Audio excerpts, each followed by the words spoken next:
Bonjour, ici Anna Sambelli, bienvenue dans cette nouvelle journée du défi. Alors j'ai fait une prise de conscience intéressante cette nuit. On dit en général que quand on est malade, c'est bien de parler à ses cellules. Bon, j'ai déjà essayé, leur envoyer de la lumière et tout ça, c'est super comme exercice, mais franchement ça m'a servi à rien. Donc je pense qu'on peut faire mieux que parler à ses cellules. On peut aussi parler à la maladie. Mais c'est toujours très mental. Donc pour moi, il ne se passe pas grand-chose à ce moment-là. Donc il y a encore un exercice encore plus passionnant, c'est devenir la maladie. Alors qu'est-ce que ça veut dire devenir Je m'appuie sur un exercice en thérapie quantique où finalement, une fois qu'on a bien nettoyé sa partie, on s'aperçoit que se mettre à la place de l'autre, c'est-à-dire prendre la conscience de l'autre, en fait, nous aide à finir de nettoyer des morceaux qui nous appartiennent. Eh bien, se mettre à la place de la maladie et devenir la maladie, c'est une façon de nettoyer des attachements qui nous rattachent à elle et qu'on n'avait pas vus. Alors moi, je n'avais pas de maladie cette nuit, donc je n'ai pas fait cet exercice sur une maladie. J'ai fait cet exercice à propos de quelque chose qui me met un petit peu dans l'impuissance et que je n'arrive pas à faire en ce moment. Je ne peux pas dire que c'est de la procrastination, c'est juste qu'il y a un acte que je devrais poser et je sais très bien à l'intérieur de moi que c'est pas mûr, que ça peut pas et c'est pas si grave en fait que je ne puisse pas.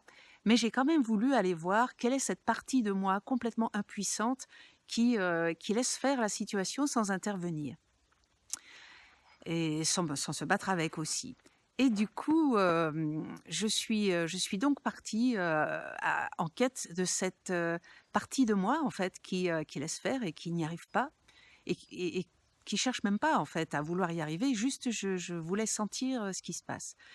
Et quand j'ai contacté cette partie-là, en fait, j'ai eu l'impression d'avoir un vide total, dans l'estomac et quand j'ai essayé de voir où était cette partie, en fait, elle était perdue, mais perdue, c'est-à-dire que, heu, elle ne savait pas, ni où elle était, ni qui elle était, ni ce qu'elle faisait là.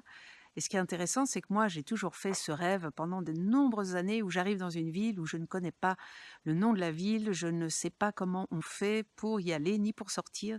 Et je pense que j'étais vraiment au cœur de ça cette nuit. Donc j'ai demandé, si vous tentez l'exercice, il n'y a aucun danger, donc vous pouvez y aller. J'ai demandé à cette partie-là quel âge elle avait. Elle avait à peu près 1 ou 2 ans, en gros. Et je pense que j'ai vraiment réussi à contacter cette partie de moi qui s'est retrouvée seule entre 1 et 2 ans. Il y a eu un drame familial et j'ai été obligée de changer de famille. Et je pense que à l'âge que j'avais, c'était pas possible que mon psychisme tienne compte de la nouvelle réalité. J'étais juste perdue. C'est très difficile d'accéder à un état de conscience régressive parce qu'en fait, sinon, on regarde toujours vu du dessus. C'est aujourd'hui que j'essaye d'aller contacter une petite. Eh bien, avec cet exercice, surtout quand vous le faites au moment de vous coucher ou au moment où vous vous réveillez, je l'ai dit dans une autre vidéo, vos deux cerveaux sont en connexion. Donc, vous n'avez pas juste le cerveau gauche, vous avez le cerveau droit. Et donc, c'est comme si vous pouviez venir par en dessous, aller chercher un petit ou une petite à l'intérieur, mais que vous ne regardez pas vu du haut. Vous êtes vraiment le petit ou la petite. Donc une fois que vous savez quel âge il ou elle a, eh bien, je lui ai demandé ce dont elle avait besoin. Évidemment, si vous connaissez Ho'oponopono, cette partie a besoin de vous. Vous pouvez faire Ho'oponopono avec elle, ce qui est déjà pas mal du tout. Mais vous pouvez aussi lui demander si cette partie a un besoin très spécifique. Et là, vous pouvez entendre une réponse de quelque chose que vous pourriez faire, être ou avoir qui aiderait cette partie de vous.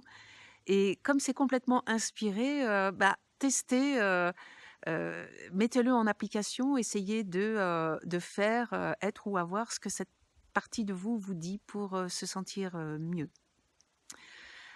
Voilà, n'hésitez pas à vous abonner à la chaîne YouTube et puis je vous retrouve demain pour la suite.